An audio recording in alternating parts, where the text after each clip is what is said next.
खबर प्रसारण पर निव्रत को मिला सहायता। पुरी जिला काकटपुर नयाहाट अंतर्गत देशतली पंचायत पिंडल ग्रामर निव्रत विशाल। निव्रत जड़े उच्चशिक्षित और रोजगारक्षम व्यक्ति। पाखापाखि 3 वर्ष तले एक दुर्घटन निव्रत पक्षाघात पीड़ित होई एबे शଯ୍याशायी होइछन्ति।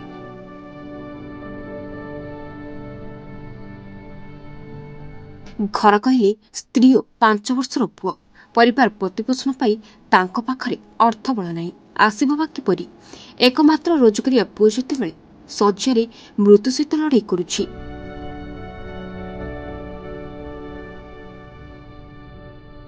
ए संक्रांत में आमे गत 12 तारिख रे आम चैनल माध्यम खबर प्रसारण करिथिलु। भुवनेश्वर आचार्य विहार स्थित जननी सेवा संघर कर्मकर्ता माने आज निव्रतଙ୍କ घरे पहुंची तांकु किछि आर्थिक सहायता करिसेंती। एहा सहित प्रशासन एवं अन्य मानकु सहायता करिबा पई निवेदन करिसेंती संगठनर कर्मकर्ता। नुआहाटर देशतली पंचायतर पिंडल गाँव में गोटे हृदय विदारक घटना। ये घटना आपण न देखिले विश्वास करें ना। धन्यवाद देवी चैनल सब प्रतिनिधि भाई मान आती स्थानीय प्रतिनिधि मानक स्थानीय प्रशासन को मुझे अनुरोध करी से किसी साहाय्य करंतु। काकटपुर नयाहाटरू Arya Vishal John sitting report reporter studio.